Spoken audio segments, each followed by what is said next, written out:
It's the Ross Tucker Football Podcast. Oh, yeah, it is. But it's not just any Ross Tucker Football Podcast. It is a Wisdom Wednesday, and he's back after a 2-week hiatus. Although I know most of you check him out on the Business of Sports podcast, which is excellent, and there's nothing else like it. The great Andrew Brandt is back, and I've got a lot of things to ask him in about 2 minutes. We are presented, of course, by DraftKings. Thank goodness for those dudes. Use them for DFS. Use them for Sportsbook. And we're already only 2 days away from winners. Spread the word winner via social media. I've got so many awesome press passes at this point, it's not even funny. You would love these things. Collector's item. Nobody else you know will have one. Just do anything on social media, especially a quote tweet or a reply. We love those at Ross Tucker NFL, especially at Ross Tucker Pod. Then you can be the sponsor confirmation email winner. Lots of good sponsors this week. Always Simply Safe and Ladder Insurance. And there's a lot you can hook up for your family. Manly Bands. And then the YouTube shout out, which I love, youtube.com/Ross Tucker NFL. Great way to watch any of these shows, the whole episode, or just to watch the highlight clips of some of the other shows that you don't watch. It's the stuff that I deem to be the best of the best from the episode. So kind of like cheating, kind of like just getting the Cliff Notes version, if you're familiar with that. Either follow on social media at Ross Tucker Pod or check it out on YouTube. We got 2 games last night to talk about as well. But first, it's Big Show time. The Big Show. Always good to talk with Andrew. I got to be honest with you. I can handle the every other week. I can't handle not talking to him for 2 weeks in a row. Like this is, I feel like it's like a long lost friend, even though I follow him on Twitter. I read his stuff at MMQB. I check out the Business of Sports podcast. I get the Sunday 7 newsletter. And Andrew, I think you were telling me you got something else going on too now? Yeah, I miss you too, Ross. You know, I taught my last class at Villanova like 4 weeks ago by now. And then I've just been on the road since. When I'm not tethered down by my classes, I tend to move around, as you know very well. So a couple of things I want to just update, and then we'll get to the issues at hand this week. But for those who didn't listen last week, really a powerful podcast. Matt Futterman of the New York Times has been covering this Peng Shuai situation in China. The famous Chinese tennis player posted about being sexually assaulted. Her whereabouts, her safety has been much concern over the past month. And we really broke it down. It's kind of a different podcast, Ross, and I hope people listen. Powerful about what may be going on with this famous Chinese tennis player. Also, the newsletter is going well to the point where I wanted to give even more. So more content for those who are interested. I'm calling it the Sports Business League. Here's what you get. You get a daily dose from me. You get a weekly roundtable. You get a monthly lecture. So listen, I'm going the premium route for people that are interested, but I am not stopping everything else I do, including the free weekly newsletter. But I'll send the link for this show and the Sports Business League. Be a great holiday gift for your sports nerd friends out there, or kids, or people wanting to get into sports. But it's something I've been thinking about for a while. I'm going to launch it in January. That is awesome. Love it, Andrew. And as I always say, the easiest thing to do these days, make sure you're getting the newsletter, because then all of his information's in there, and follow him on social media.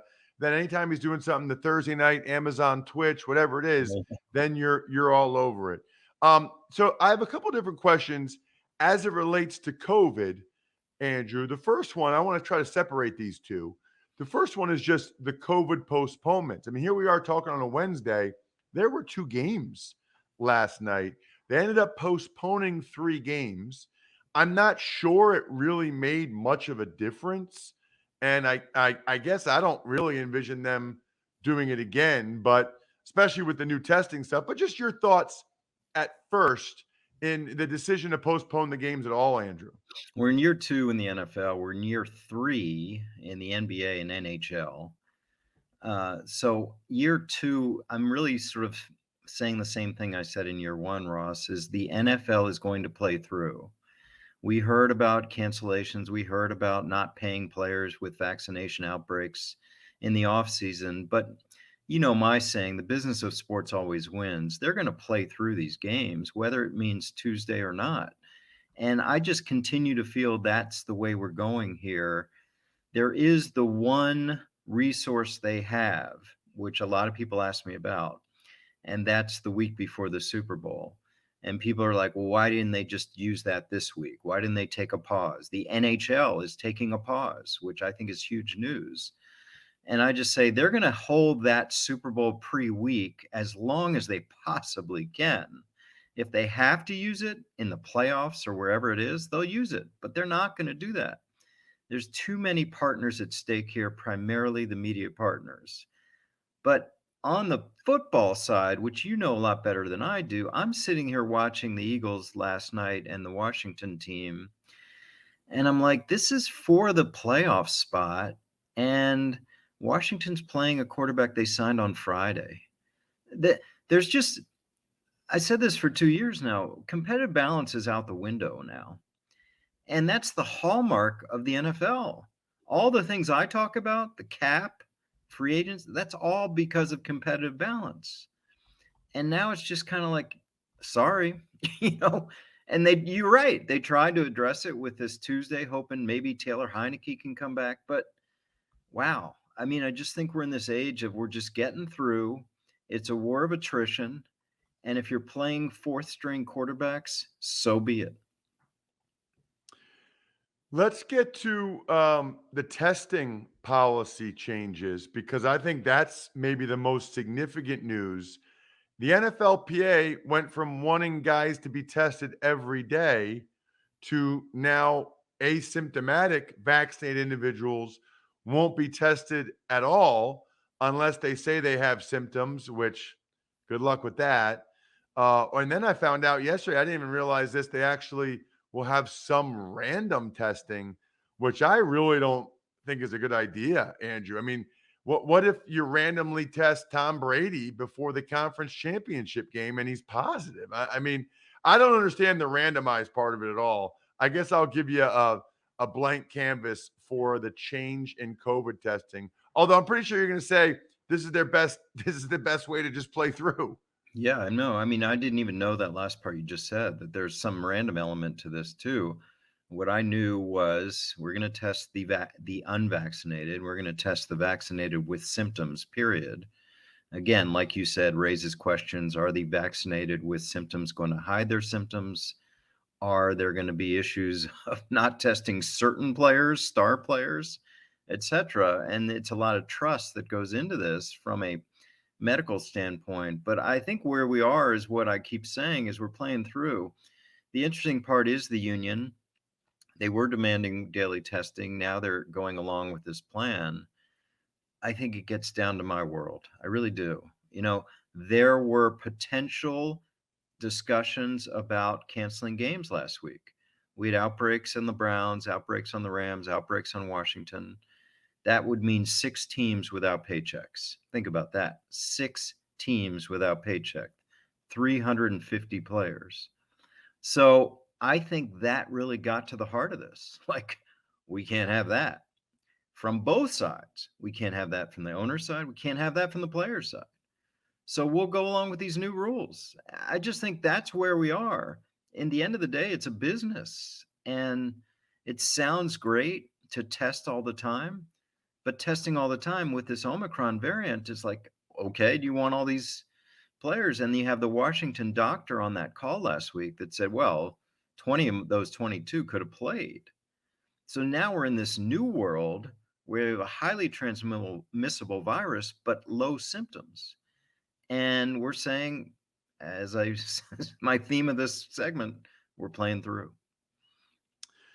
You know, I want to transition now to Urban Meyer, because I think that happened last Tuesday night or Wednesday night, whatever it was. You know, you and I were didn't talk about it.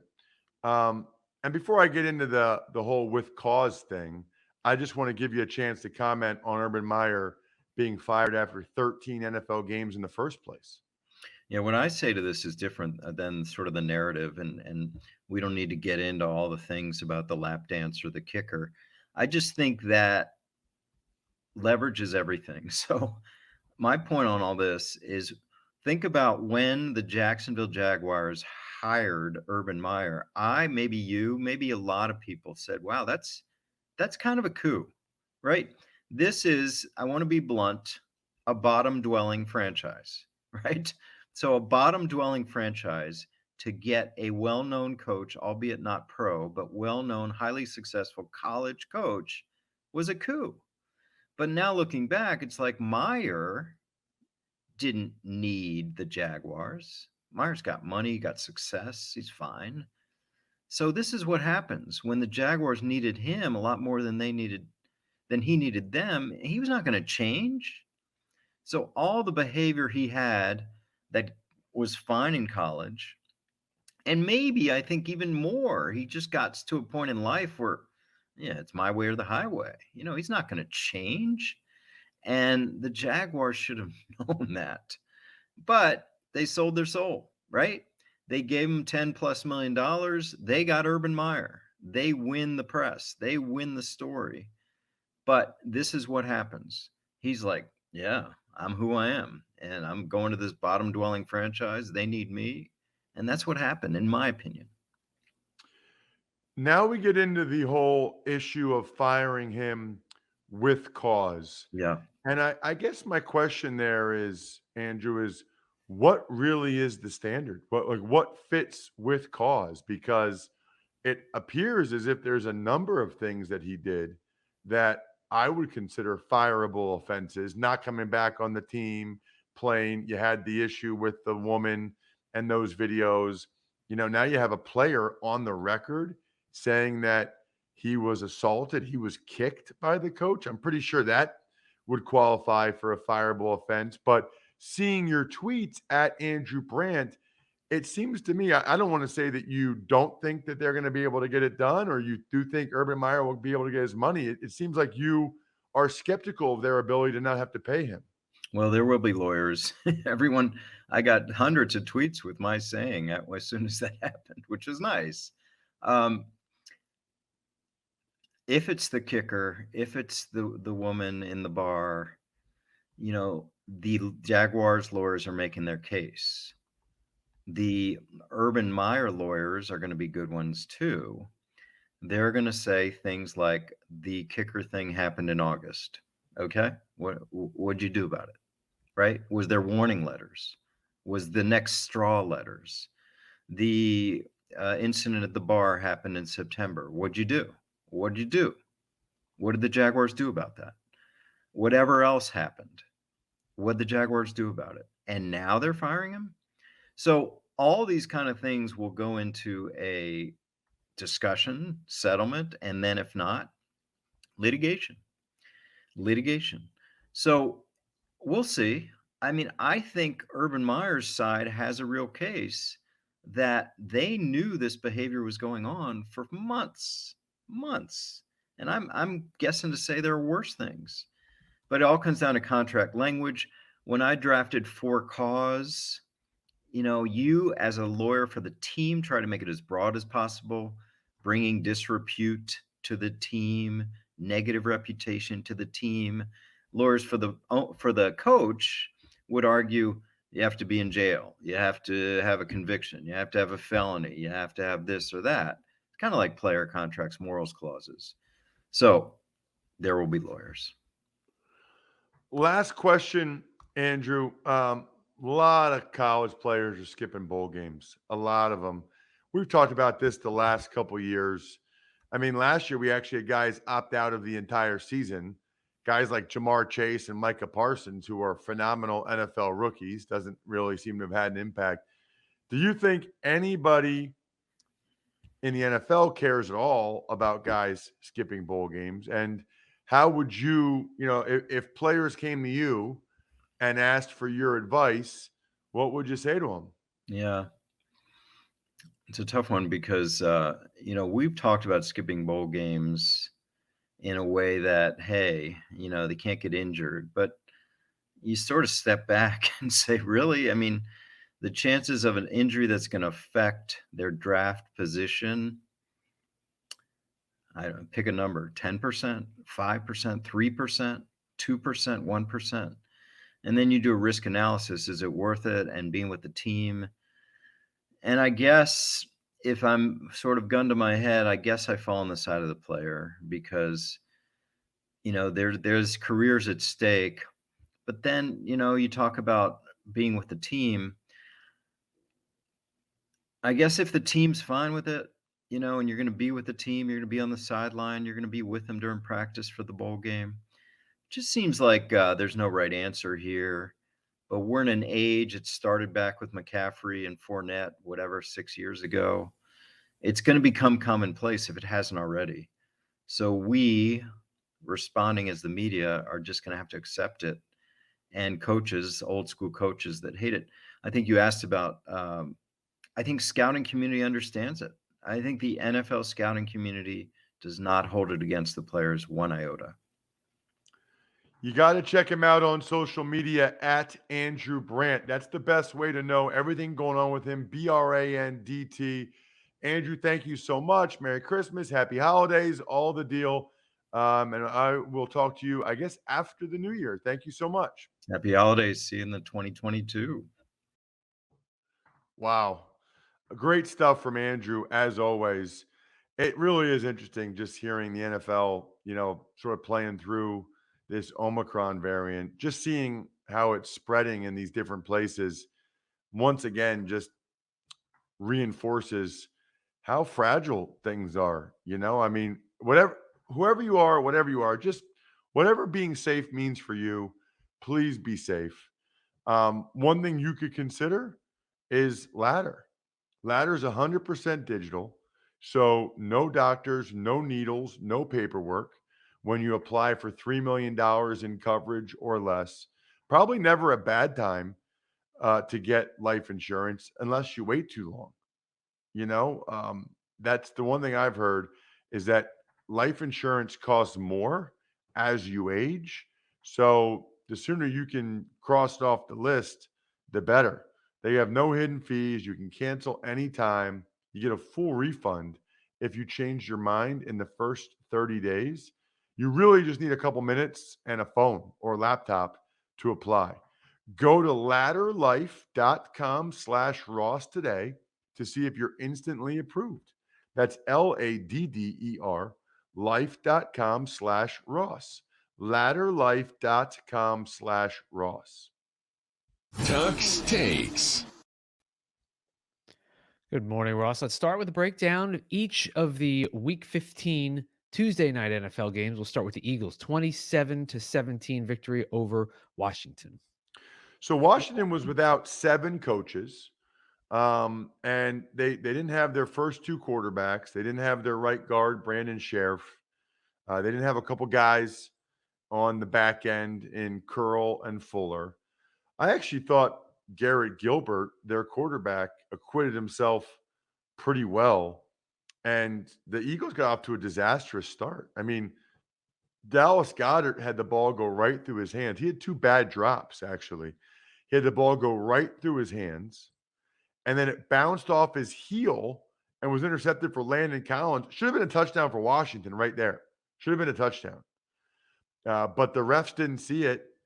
And so thankfully, they ended up scoring anyway, because I hate that. I hate when like an officiating error could prevent a team from getting the points they deserve. So they ended up getting the touchdown anyway. But then after that, the Eagles are moving the ball. Jalen Hurts had a careless fumble that got stripped by Montez Sweat. Garrett Gilbert throws a bomb to Terry McLaurin.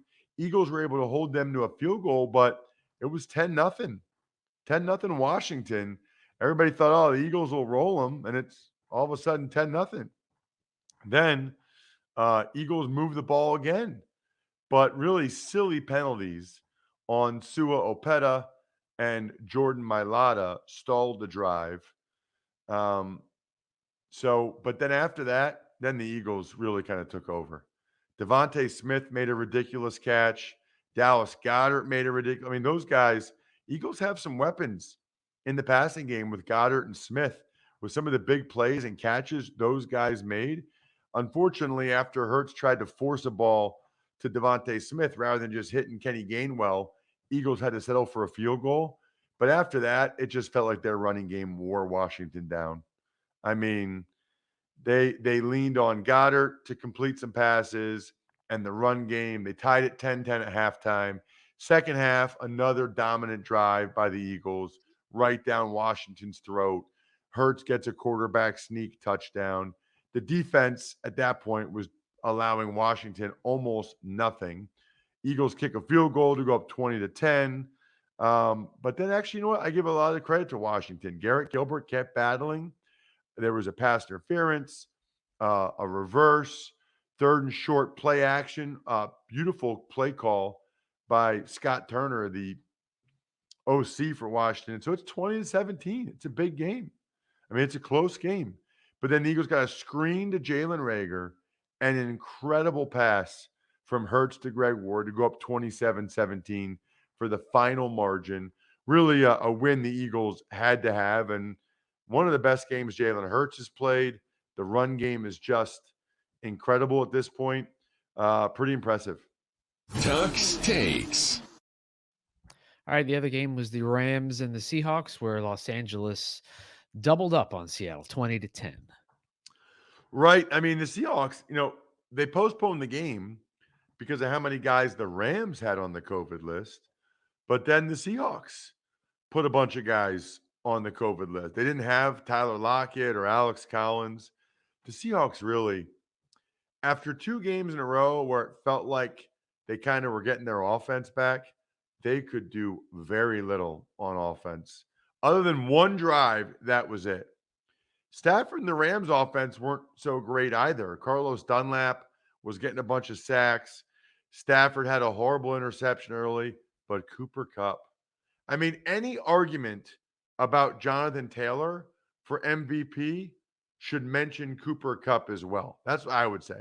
If you're going to make the argument for Jonathan Taylor, you got to make the argument for Cooper Kupp too. Tuck's Takes. You mentioned that obviously all this was happening because of COVID, and it was a big day yesterday for that COVID list again. Among the names on that list now include Chiefs, Travis Kelce, Rashad Fenton, and Tyreek Hill. On the Lions, quarterback Jared Goff. Chargers, Joey Bosa, Austin Eckler, and Corey Linsley. Patriots, Kendrick Bourne. Packers, wide receiver MVS, Marquez Valdez-Scantling, and the Bills, wide receiver Cole Beasley. It's a lot.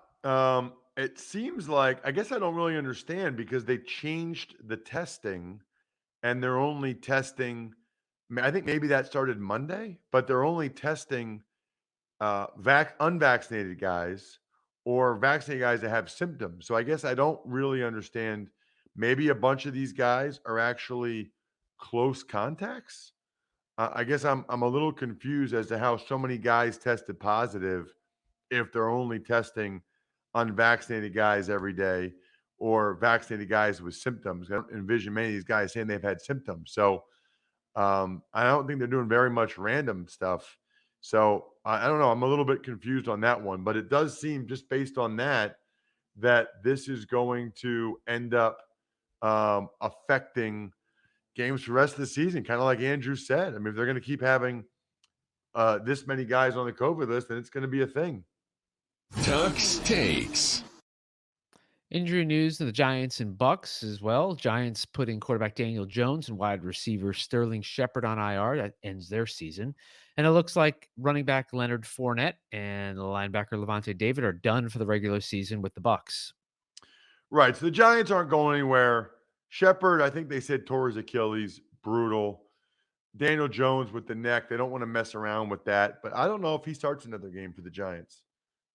I remain convinced they're going to try to get Russell Wilson, and I think they should try to do that. They need to do something to right the ship there in New York. As for the Bucks, boy, they got beat up in that game against the Saints. Levante David out for the last 3 games, Leonard Fournette out for the last 3 games, and who knows when they'll be back. They say they hope they're back for the regular season, but you don't know that. If they're definitely out for the rest of the regular season, that doesn't bode well for the first round of the playoffs. Not at all. So that's something to keep in mind for sure. And then they're going to sign Le'Veon Bell. They're going to sign Le'Veon Bell because they need another running back now. And Arians obviously familiar with him. So I think I'll say this every episode from now on, but strange times indeed. By the way, this time of year, this actually happened one time when I was at my uncle's house for Christmas. Something happened in my dad's car. Don't let that happen. We're trying to drive home on Christmas Day, and his car just died. Make sure it's not your battery. AutoZone is America's #1 battery destination because they've got proven tough Duralast batteries, an extensive line of replacement batteries, in fact. And they start just $79.99. So you can upgrade your battery without breaking your wallet. They've got free battery testing and charging. So with the testing, they can tell you what the deal is before you spend money on something you don't need. Maybe it's your starter, maybe it's your alternator. Look, the proof is in the pudding, right? Next time you're in need of battery help or to get your battery ready for harsh winter weather, start at AutoZone, America's #1 battery destination. Get in the zone, AutoZone. Email time. Ever wanted to ask an NFL player a question? Well, here's your chance. It's time to Ask Ross. Email address, ross@rosstucker.com. Love when you email me for any reason, especially if you've taken advantage of a sponsor, which means you're supporting the shows, but also lets you ask any question you want. What do you got, Brian? Hey, Ross, why is the whole NFL infatuated with shotgun runs and short yardage, obvious running situations? It's an epidemic that I see at least 5 times a week watching Red Zone.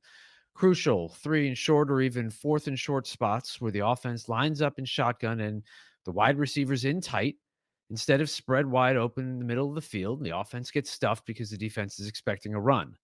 Running back gets no momentum as he is standing next to the quarterback, opposed to a traditional under the center snap, and is often stopped in the backfield. I would maybe understand this configuration more if the quarterback was ready, was reading the defensive end or was called fake handoff QB boot, but they almost never are, and they almost never work. I appreciate the aggressiveness of a lot of these coaches now going for it on 4th downs or 2-point conversions, but the teams look like they don't practice for these situations or have a good menu of plays for them. This is more venting than a question, but if there is some schematic reason coaches continue to do it, despite my perceived lack of success, I am dying to know what it is. Keep up the great work. That is from Greg, who then goes on to say, Brian is the best. And Greg, so are you. Good question, Greg. I get frustrated by that sometimes as well. My issue with it is not that they're in the gun in the first place. My issue with it is there's not a big menu of runs when you're in the gun. It's almost always going to be inside zone away from where the back is standing. And so you're kind of giving a great indicator to the defense of what the run is. That said, one reason why they do it is it's easier to then throw it in those situations if you want to. And actually, the Eagles did that a couple times last night where it was short yardage. And believe it or not, they threw it, which I don't love, but that was what the Washington defense called for. So that's one explanation. It's easier to throw from the gun after they fake the run. And also, as you referenced, the quarterback can pull the ball and go ahead and run around the edge. So it makes the quarterback himself more of a threat in those situations. But I don't love it. I'm a big quarterback sneak guy. And if you're under center, there's a bigger menu of runs. The defense doesn't realize there's a high likelihood they're running inside zone away from where the running back is lined up. So it's a good question. That's the best answer I can give you, but I have that frustration at times as well. Shout outs, Pizza Boy Brewing, Sporticulture, Vision Comics with an X, Human Head, NYC.com, and SteakhouseSports.com. Fantasy Feast later today. Even Money College Draft already ready for you, including breaking down tonight's bowl game. You got the Army Black Knights against Missouri. I think we're done here. Thanks for listening to the Ross Tucker Football Podcast. Make sure to also subscribe to the Fantasy Feast, Even Money, Business of Sports, and College Draft. All available at Apple Podcasts, rosstucker.com, or wherever podcasts can be found. A lot of times on the show, I mentioned DraftKings. Here's what you need to know. You got to be 21 or older, New Jersey, Indiana, or Pennsylvania only. New customers only. Restrictions apply. See DraftKings.com/sportsbook for details. Gambling problem, call 1-800-GAMBLER, or in Indiana, 1-800-9-WITH-IT. By the way, if what I was talking about included a deposit bonus, doesn't always, sometimes it does. Deposit bonus requires 25 times playthrough, and deposit bonuses are paid out in site credit.